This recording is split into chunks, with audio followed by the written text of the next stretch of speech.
مين بينسى جرح فات لما يجي من اللي منه؟ انا لو حتى قلبي مات مش هينسى وقت ذله.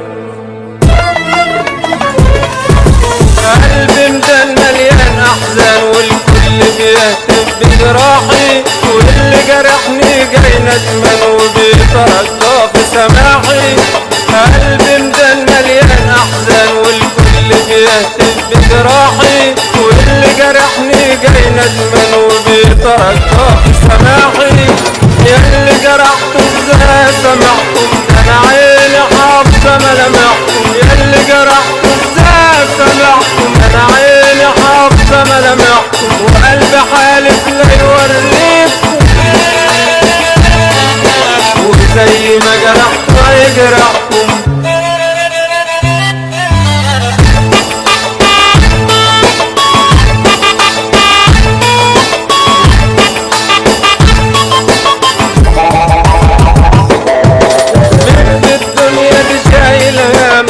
ده اللي جرحني لحم ودمي في الدنيا مش شايل همي. ده اللي جرحني لحم ودمي وبضحي عشانه بروحي، وهو اللي بإيده قتلني.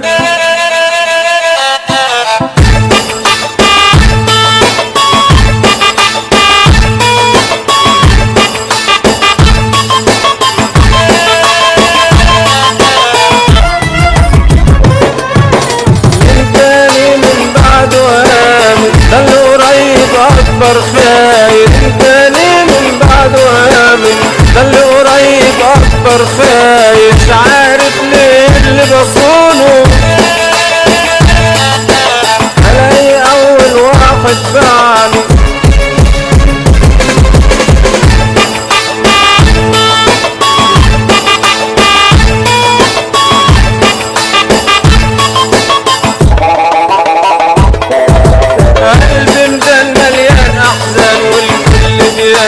بجراحي، واللي جرحني جاي ندمان وبيترجى في سماحي.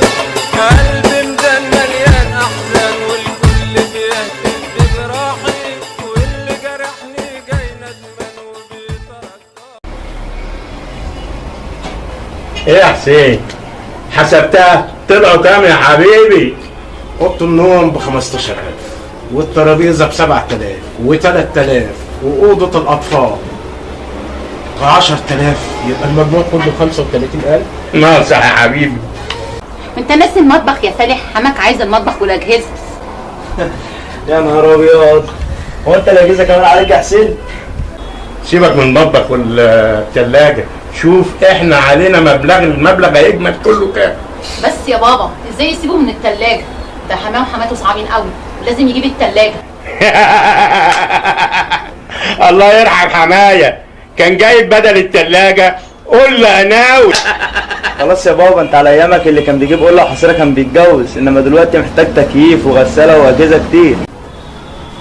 انا خلاص اتعقدت من الجواز، هجيب منين؟ ده عايزين 50,000 جنيه غير الذهب وغير الفرح.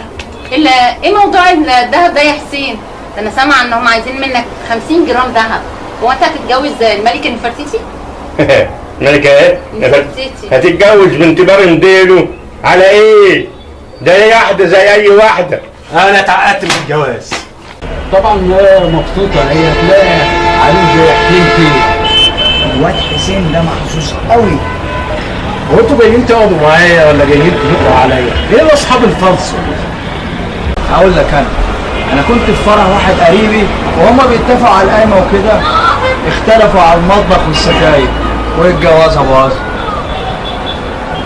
الله يطمنك وقبلت. انت بتبشرنا بالخير ولا بالشر؟ ربنا يخليكم ليا يا شباب وعقبالكم ان شاء الله. ايه دي ايه؟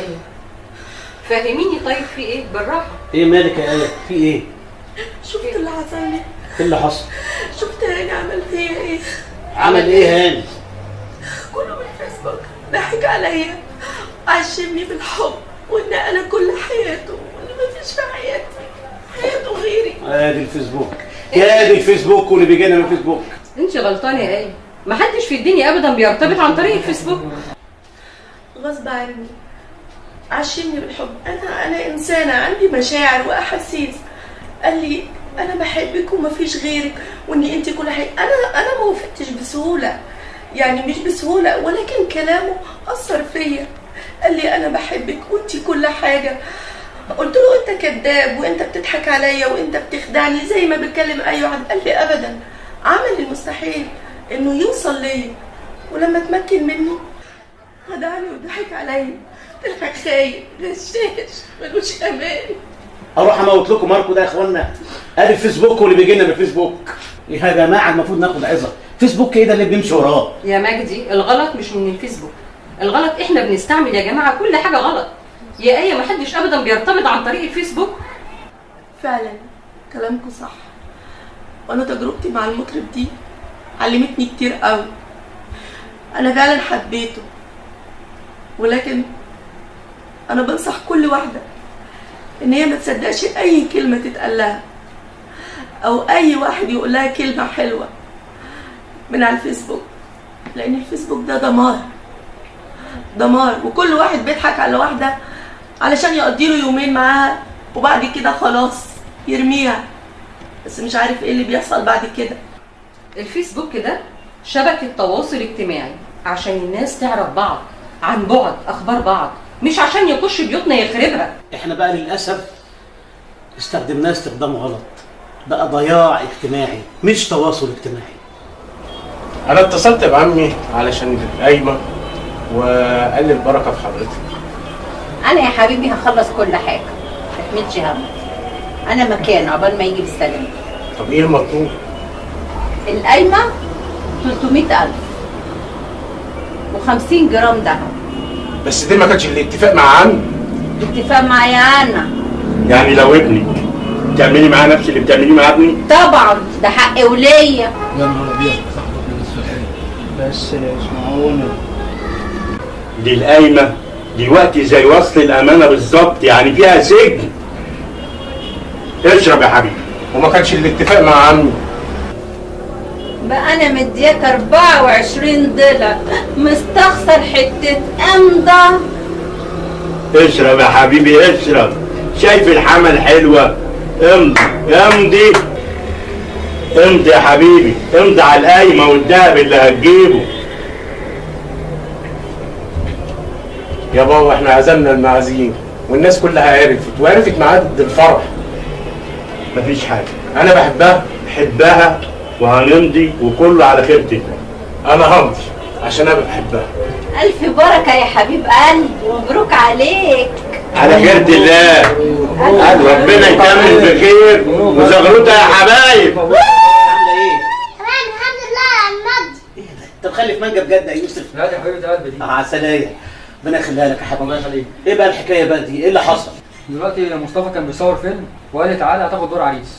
رحت عملت المشهد، اتصل بمراتي وقال لها جوزك بيتجوز عليك، ينفع الكلام ده؟ ايه يا يوسف؟ انتوا بتعملوا فيها كاميرا خفيه ولا ايه يا اولاد؟ يا عم مجدي يوسف قال لي ان مراته شكاكه وبتغير عليه زياده عن اللزوم، كل شويه تاخد التليفون بتاعه وتشوف هو بيكلم مين ومصاحب مين، فانا قلت لازم اعمل فيها مقلب، فعملت مشهد اللي هو الدخله ده، ورحت متصل بمراته عشان تيجي تشوف اللي بيحصل. برنامج الزفه، والله برافو عليكم يا اولاد عشان تاخد عظه. طب والعمل ايه دلوقتي يا اخوانا؟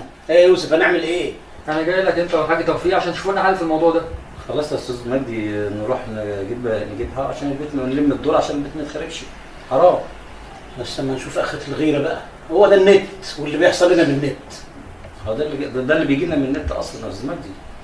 معلش نروح نصالحها ونصالحهم على بعض ونجيبهم لبعض. والصلح خير برضه.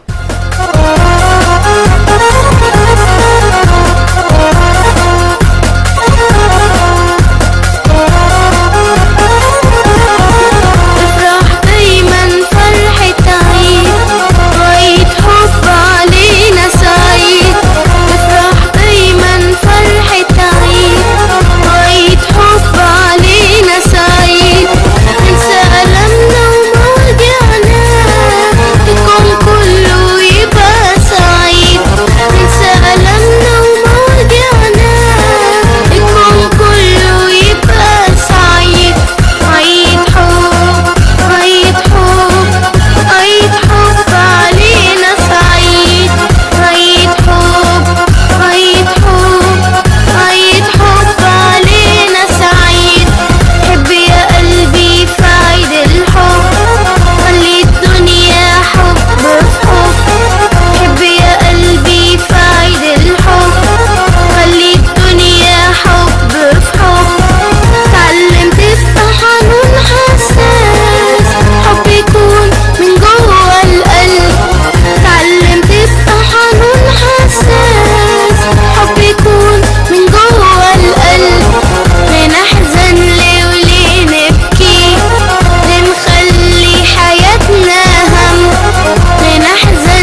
هنعمل ايه يا بنتي نورة؟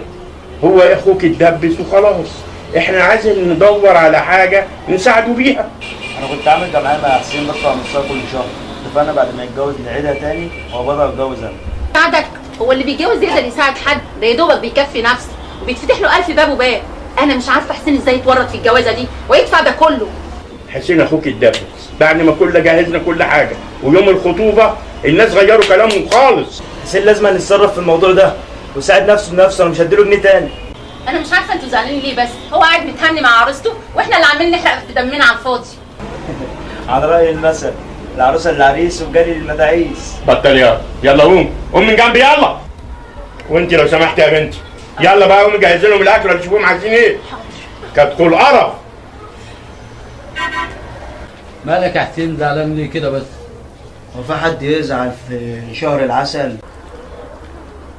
عسل ايه وشهر عسل ايه؟ انا ولا فرحت ولا اي حاجه، وعليا التزامات وعليا ديون وعليا فلوس لحماده ولزيزو، مش عارف اعمل ايه واسد ازاي. عيب عليك الكلام اللي انت بتقوله ده. هو في بينا حساب؟ هو حد طلب منك حاجه؟ حقك وتاخده وكتر خيرك، بس انا في مشاكل ما بيني وما بين مراتي. مشاكل ايه يا عم حسين؟ هو انت لحقت؟ هحكي لك. ساره يا ساره تعالي حبيبتي. نعم يا نور، عايزه ايه؟ تعالي اعملي كوبايتين شاي لجوزك واصحابك. لا انا بكلم ماما عن نفسي، مش فاضي، خليه هو يقف يعمل. خبري سيب، هو جوزك عمره ما دخل مطبخ، عايزه اخش هو اللي يعمل الشاي. هي كوبايه الشاي حكايه؟ لو مش فاضي اعمل لهم حاجه ساقعه. هو في اسقع منك لله يا شيخه. هو حسين ايه اللي بلاه البلوه السودا دي؟ كان جوازه سودا.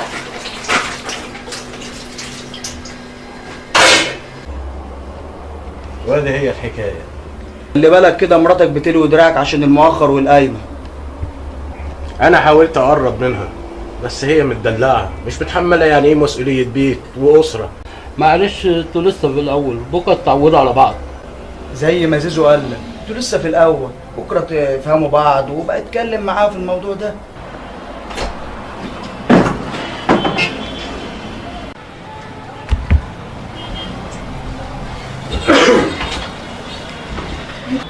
انت بتكلم ماما ليه كده؟ لازم يستقدروا مني. ايه الحاجات اللي خدوها من النيش وبياخدوها من الشقه؟ لا يا بابا دي حاجتي. حاجتك ايه؟ يا ماما بتجهز اختك ولا حاجه هتجهزها على حسابي انا؟ دي تعب وشقايه. لازم ماما تستأذن وانت تستأذني. على فكره انا مش معترض، ده انا اشيل النيش على كتفي واوديه لغايه عندهم، بس هم يستأذنوا. لا يستأذنوا ليه؟ الحاجه بتاعتي والشقه ملكي. بس انا راجل البيت ودي تعب وشقايه، وعملت كل ده عشان بحبك. معقوله اللي بيحصل ده؟ وايه اللي مسكتك يا خالتي؟ هعمل ايه يا عصام؟ حظها اسود ومنيل. اسكت، رحنا البيت هناك عند البيت ما كانش كوبايتين منيش خدتهم، رحت لقيته مبهدلها ومفرج عليها الدنيا. يا وصلت اللي انا يا خالتي؟ ده انا هجيبهولك متكتف واضربهولك علقه موت، كله الا ساره. ربنا يخليك ليا يا ابن اختي يا غالي. بص يا خالتي، احنا نقوم اكبر محامي ونطلقها، واي مصاريف عليا ما تقلقيش. اطمن يا حبيبي، انا هقوم بالله.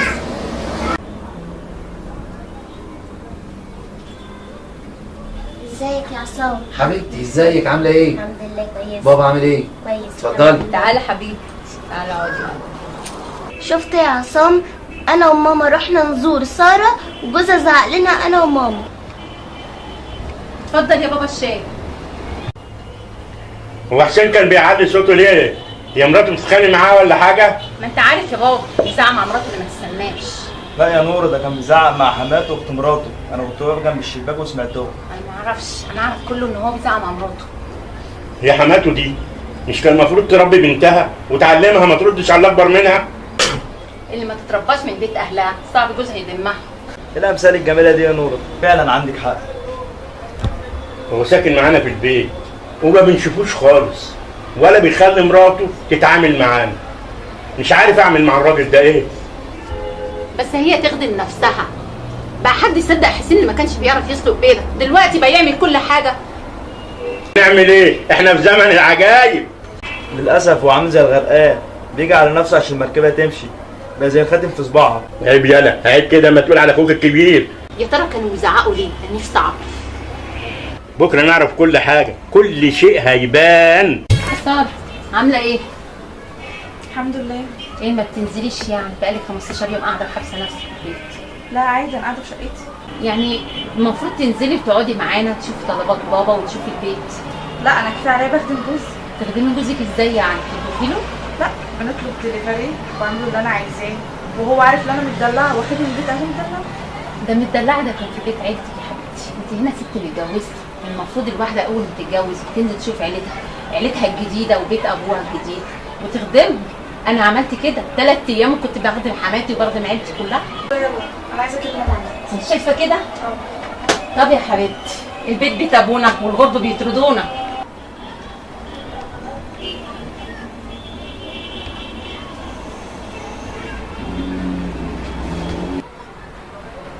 في يا ساره انت بتعيطي ولا ايه؟ اختك ضربتني وابوك شتمني، انت لازم تشوف حل. اشوف لك حل في اختي وفي ابويا؟ ده اهلي وقفوا معايا كتير، وانت عايزاني اشوف لك حل ايه؟ انت لو ما جبتليش حقي انا اسيب لك البيت وامشي. هات لي شقه، انا ماليش دعوه. هات لي شقه اقعد فيها لوحدي، نقعد بره بعيد عنهم. شقه ايه يا ساره وانت عارفه ظروفي؟ ماليش فيه. لو ما جبتليش شقه بره نقعد فيها انا هبعد عنك. هسيب البيت وامشي. وده يعني ده اصول يعني يا ساره؟ ماليش دعوه. انا واخدك على حب يا ساره، ليه بتعملي معايا كده؟ المفروض تقفي معايا. ده انا طالب منك طلب كمان، عايزك تبيعي الدهب بتاعك عشان اسدد الديون اللي عليا والقروض اللي انا واخدها، وخدت القروض دي عشان خاطرك انت. لا يا حبيبي الدهب ده بتاعي، دي مشاكلك وحلها مع نفسك. مشاكلي واحلها مع نفسي. انا عملت كل ده عشانك انت يا ساره، عشان بحبك.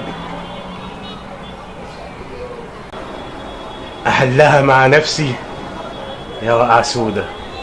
ايه اللي انت عملته في نفسك دي يا حسين؟ هي دي اللي انت حبيتها؟ سارة يا سارة. ازيك عاملة ايه؟ الحمد لله.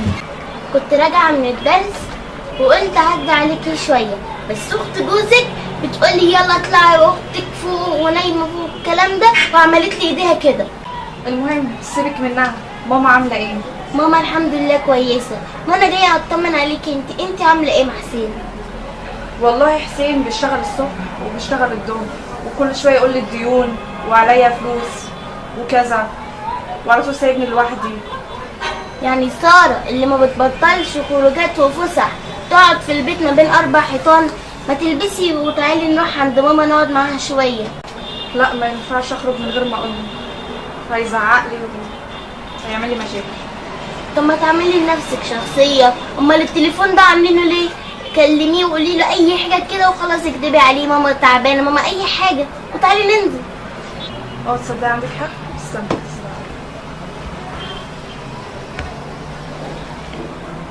امال فين الدهب اللي في ايديكي؟ ماما خدته. خدته ليه؟ ده انا كنت عايز الدهب، عليا قروض وديون وعايز اسد الديون اللي عليا، وانت ما رضيتيش تديه لماما ليه؟ الدهب بتاعي انت مالكش فيه. انا اللي جايبه من عرقي وشقايا انا. ازاي؟ بصي يا حبيبتي، انا عايزاك تتصلي بساره وتقول لها تعالي دلوقتي لماما، ماما تعبانه جدا وما تخليهاش تجيب جوزها معاها. حاضر يا ماما، بس انت هتعملي كده ليه بس؟ انا هبقول لك. حاضر.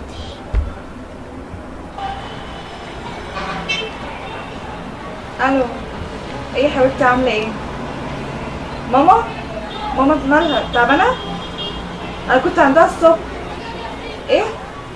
اجي اقعد يومين؟ اجيب هدوم معايا؟ خلاص ماشي انا جايه. ماشي سلام. ماما في ايه؟ مال؟ في ايه؟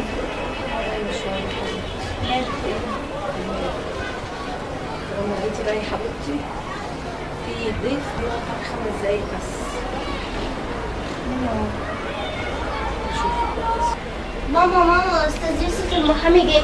قولي له اتفضل. اتفضل يا استاذ يوسف. السلام عليكم. عليكم السلام. ايه عامله ايه؟ الحمد لله يا استاذ يوسف. خير بعتلي ليه؟ هي دي ساره اللي انا قلت لك عليها. دي بقى اللي عايزه تطلعي من جوزها؟ ايوه.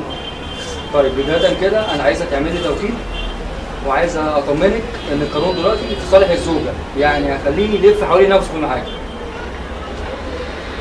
كل شيء هيتعمل يا استاذ. بس اهم حاجه بقى انت عارفه الاتعاب. من عينيا اللي تؤمر بيه. تمام. طيب احنا هنبدا اول حاجه هنعمل قضيه تبديد عفش. دي اول حكم كده هياخد 3 سنين عقاب. كل اللي انت شايفه صح يا استاذ اعمله. تمام. طيب احنا بدايه مش هنبدا بقضيه خلع وطلاق وحاجات زي كده عشان هي ما تخسرش.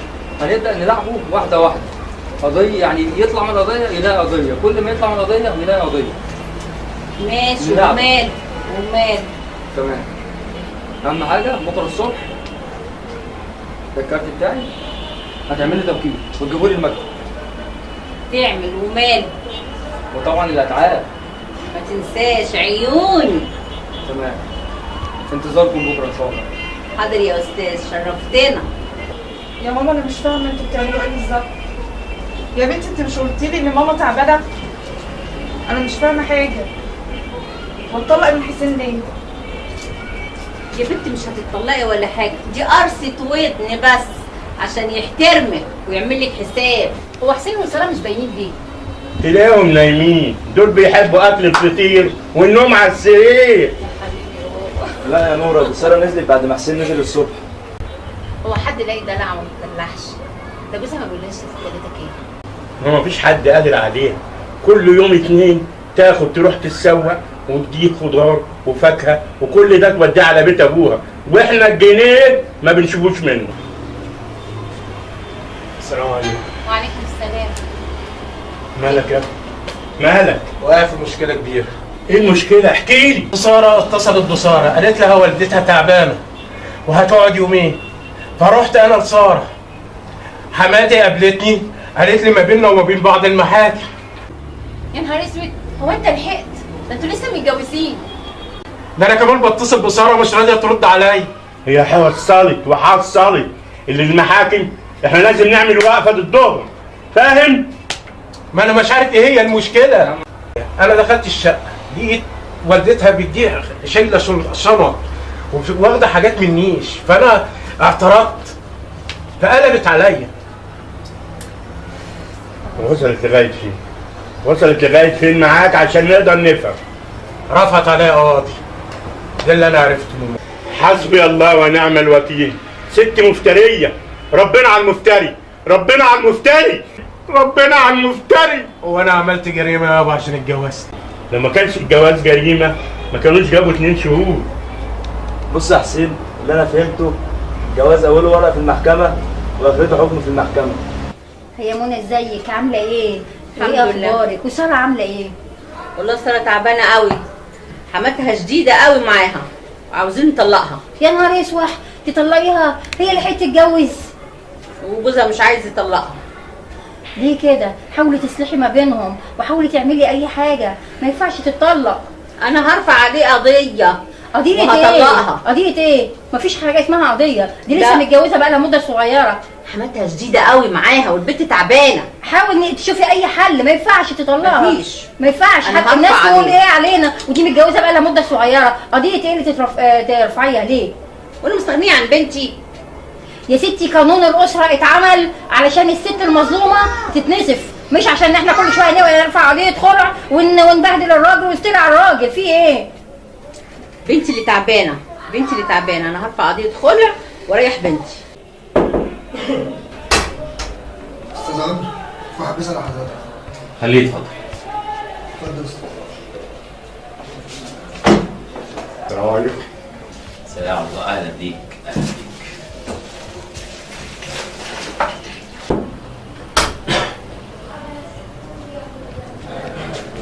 شكرا.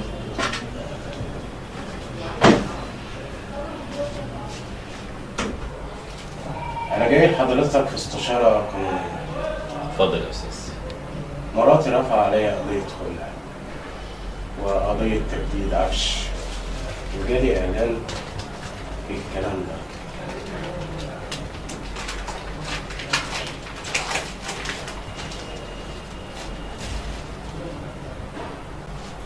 هل كان في اي مشاكل ما بينكم قبل كده؟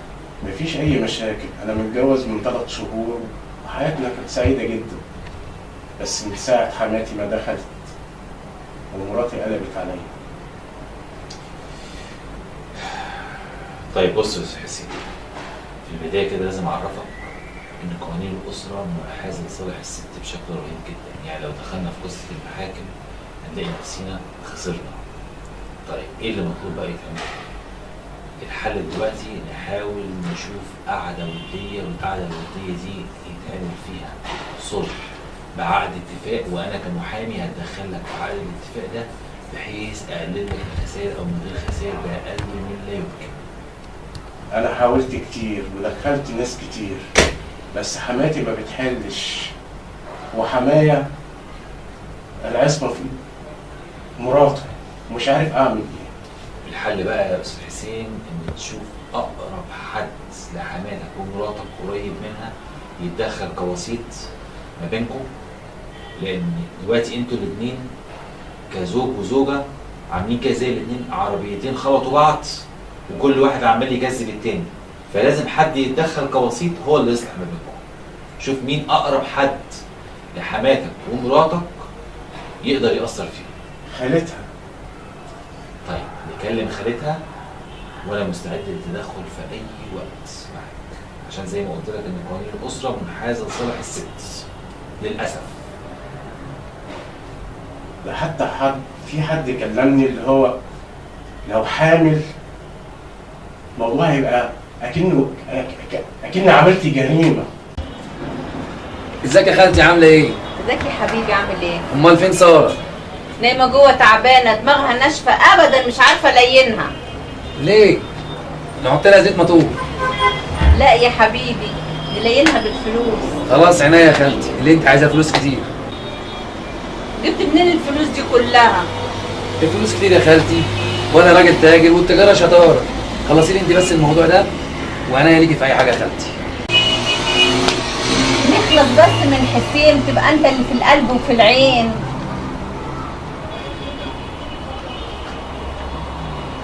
ازيك يا عصام؟ ازيك يا ساره عامله ايه؟ لا انت بتكلم صرصار، ما تتخطاش حدودك معايا.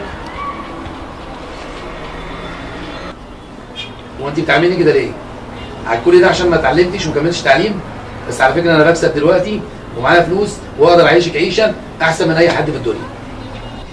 والله العلم اهم من الفلوس، مهما كسبت مش هتبقى انسان متحضر.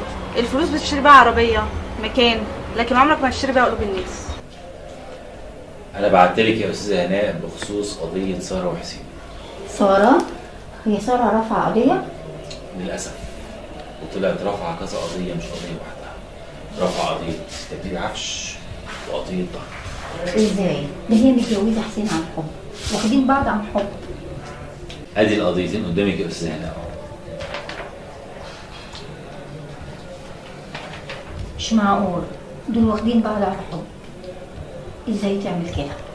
اللي انا فهمته ان مامة ساره هي السبب في كل المشاكل دي، وهي اللي محرضاها انها تعمل القضيتين دول.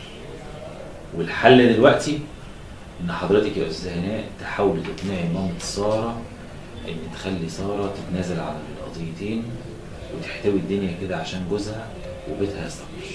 هي منى على فكره ساره اتصلت بيا وفهمت منها ان هي عايزه ترجع. ما ينفعش كده يا منى، لازم تتدخلي كده ونصالح ما بينهم. ساره اتصلت بيكي؟ وتتصل بيكي من ورايا؟ بسيطه بسيطه يا ست ومش ساره، كده ليكي كلام معايا. مش كده وبس، ده انا فهمت منها كمان ان هي بتحب حسين وهتتنازل عن القضيه. ما تعمل حاجه يا استاذ احمد. حاج اشوفها. ساره يا ساره، ايه اللي تتنازل عنها؟ تعالي يا بنتي اتفضلي اقعدي. اتصلت بخالتك يا حبيبتي؟ اتصلت بيها. انت بتتصلي بيها من ورايا؟ ليكي رؤى. سيبيها ليكي رؤى. هي اتصلت بحد غريب؟ ايه يا منى في ايه؟ واشمعنى دلوقتي جايه تسالي؟ ما احنا في المشكله بقالنا كتير. اهو جيت اهو وقلت اسال لان حماتها جاتني وعايزه تصالح. الكلمه كلمتي انا اللي اقول ترجع ولا ما ترجعش. لا يا ماما انا ندمت على كل حاجه، حسين ما يستاهلش مني كده. انا ما اعرفش ليه سمعتي كلامك، ما فيش ام بتعمل في بنتها كده. انت اللي جيتي اتفلتي من العياط ومش عايزه ترجعي، وعايزه اتطلق، ما جبتش حاجه من عندي. خلاص يا منى، هي ندمت وبتحب جوزها وعايزه ترجع، ما ينفعش تخربي عليها، ده مستقبلها، الناس هتقول علينا ايه؟ ما ينفعش. لحظه واحده كده. بصي انا ما عنديش مانع ان ساره ترجع لجوزها، بس المشكله في حاجه اللي انا معترض عليها، طريقه كلامها مع والدتها. ساره عيب كده يا بنتي، ما تكلميش مامتك بالشكل ده. يلا قومي اعتذري لها، عشان كده عيب يا بابا. انا اسفه يا ماما. بصي يا منى، هي ترجع لجوزها ونجيب جوزها ونجيب حماتها ونقعد كلنا ونتفق علشان نجاح البيت. ايه انت هتستفادي ايه لما تتطلق وتبقى عندك مطلقه؟ هتعملي ايه؟ والناس هتقول ايه؟ اتطلقت بعد مده قليله من الجواز ليه؟ ما دي سمعه بنتك، وسمعه بنتك مش هنشيلها لوحدها، ده احنا هنشيلها كلنا طبعا. لكن ما دام الراجل شاري احنا ليه نقفل الباب؟ ما دام شاري هو وامه خلاص نيجي واحنا اللي نوقع الاتفاق ويتفقوا وترجع رافعه راسها. مفيش رجوع لما يجي وتيجي امه واعرف كان سبب اصلا غضبانها ايه وعدم مروحها، ويجي ويتاسف واشوف الموضوع ايه كل ده هو ما جاش. الكلمه كلمتنا احنا لو سمحتي. انا جبت اختي اهو معايا علشان تقنعها ان حسين وساره يتصالحوا مع بعض. يتصالحوا ده ايه؟ مين قال كانوا موافق على الصلح؟ عايزين نسمع الاستاذ هيقول ايه. اتفضل. بصي بقى، حسين بيحب ساره وشريك، ومفيش اي مشاكل ما بينهم. انا ليا شروط عشان الصلح ده يتم. ايه هي شروطك؟ يكتب لها قايمه بنص مليون جنيه ويكتب لها الشقه باسمها. شروط ايه اللي انت بتقوليها دي؟ معقول الكلام ده؟ هو هيتجوزها من جديد؟ ازاي؟ انت كده اللي معقده الموضوع، وانت كده اللي مش عايزاهم يصالحوا مع بعض. على العموم انا هبلغ حسين الكلام ده وهو صاحب القرار، ويتصالحوا مع بعض. يلا بينا.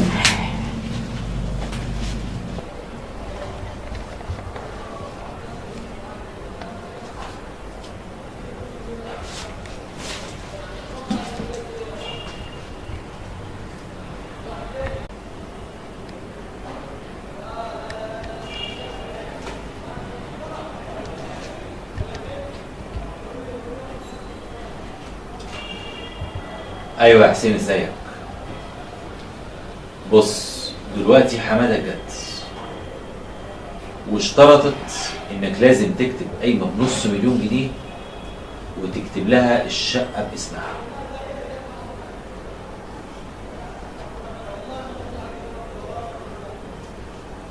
طيب انا هبلغهم الكلام ده. مع السلامه. خير يا خالتي، عملت ايه في موضوع ساره؟ طمنيني كده، عملتي ايه؟ عايزه ترجع لجوزها. ترجع لجوزها؟ ترجع لجوزها ايه يا خالتي؟ امال ايه فين الوعود اللي انت وعدتني بيها والفلوس اللي انا بديها لك؟ جرى يا واد انت بتهددني؟ لا يا خالتي ما اقدرش، مش قصدي عليك انت. طب ايدك يا عين امك بقى على 1000 جنيه تاني لزوم المحامي. والله شكلك بتقلبيني يا خالتي، اطلع مش يا عارف واد. اعمل ايه بس ولا ايه بس. كل ده عشان خاطر عيون ساره حبيبتي يا خالتي. اوعى. عين عليك يا بنت انت واخوك. اخوكي اهل مراته رافعين عليه قضايا، وانت جوزك واخد منك العيال وسايبك متعلقه، لا متجوزه ولا متطلقه. اعمل ايه يا بابا؟ نصيب، حتى العيال محارمني منهم، مش عايزني اشوفها. اموت واشوف عيالي، مش عارفه اعمل ايه. ذنبهم ايه العيال؟ ذنبهم ايه عشان يتحرموا من امهم ويتحرموا مني؟ اعمل ايه؟ ماما حبيب قلبي، وحشتني حبيب قلبي، وحشتني. بابا بعتنا انا واخواتي علشان نقعد معاكي. تعال عند جدة يا حبيبي، تعال. اخيرا قلبه رق. تعالوا ابن حبايبي. اخيرا قلبه رق وحس بيا وحس بظروفي. الحمد لله على السلامة. الحمد لله الحمد لله الحمد لله، وكل اللي يجيبه ربنا كويس. ايه اللي حصل في كل المشاكل دي يا حسين بس؟ ولا مشاكل ولا حاجة، الجواز اسمه ونصيب.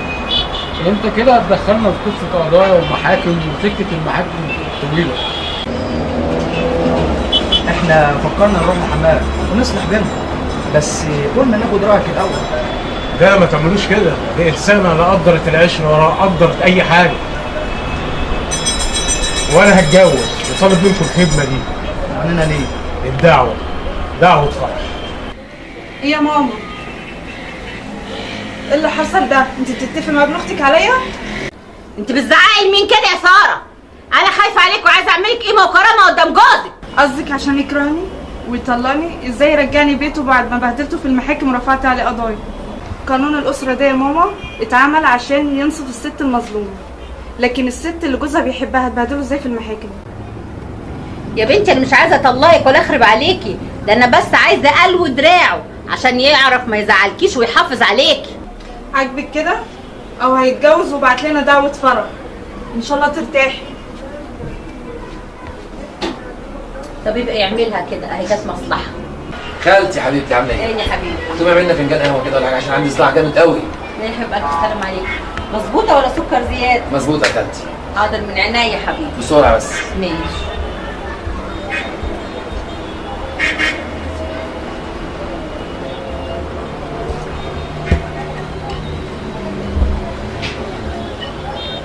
حاج ياسر اخبارك؟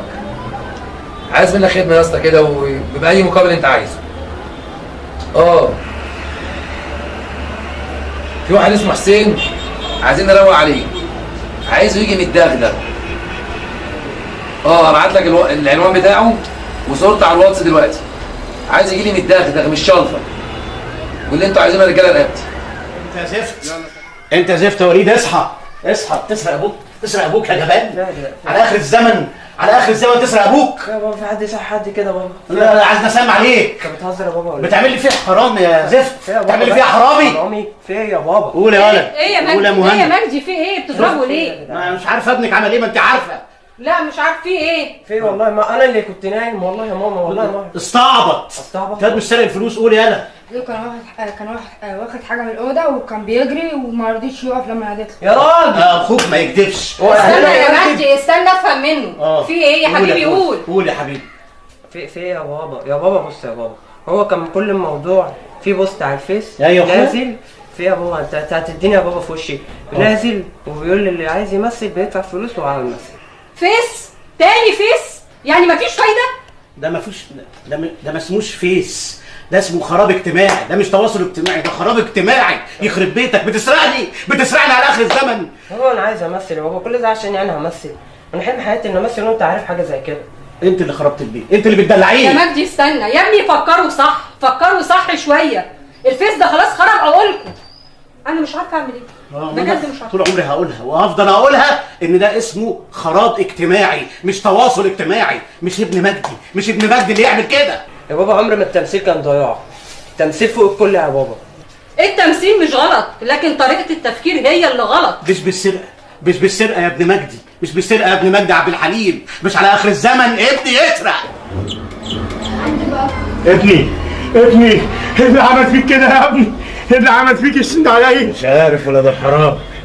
الف سلام. اقعد ريح يا ابني. يعني انت قصدك حسين مالك؟ سيدي هو اللي ورا المشوار ده؟ امال مين يعني هيعمل معاك كده؟ ياه على قله الاصل.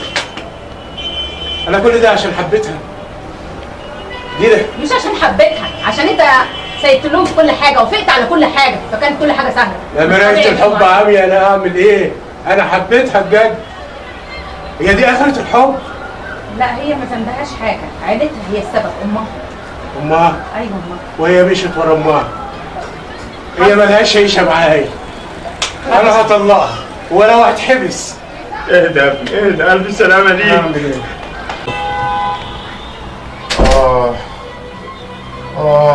ايه اللي انا عملته في نفسي دي؟ كل ده عشان حبيتها؟ يقطع الحب وسنين. امضي على قايمه ب 300,000 واجيب 50 جرام دهب ويترفع عليا قضيه واخد 3 سنين. كل ده عشان حبيت ساره. ياه على قله الاصل. حسين مالك يا حسين؟ مالي يا حسين؟ ايه اللي جابك هنا يا ساره؟ حقك عليا. حقك عليا. اضرب وتكروا عليا. كل ده ليه يحصل؟ ليه يا ساره؟ حقك عليا، انت عملت الخير وترد لك شر. صدقني انا مش وحشه، انا بس ماما هي اللي اذتني. ماما عايزه الشقه؟ عايزه 300,000 مؤخر، قايمه، عايزه دهب 50 جرام. كل ده عشان حبيتك يا ساره. انا مضيت. كل ده عشان بحبك. ليه تعملي فيا كده؟ حقك عليا سامحني، اوعدك ان انا هتلاقي واحده تانية. بص يا حسين، ماما وعصام كانوا متفقين يفرقوا ما بيننا، وهو اللي بعت الرجاله يضربوه. عصام دي مين؟ ابن خالتي. ابن خالتك؟ طب بيعمل ليه كده؟ عشان كان عايز يتجوزني وقال لي ماما انا هجيب محامي على حسابي. يعني كل ده وراه حد عشان يبقى في تفرقه ما بينه وما بينك؟ ما انت كنت هتتجوز وبعتلي دعوه فرح يا خاين. صحيح، صدق المثل اللي يحب ما يكرهش. ما يكرهش.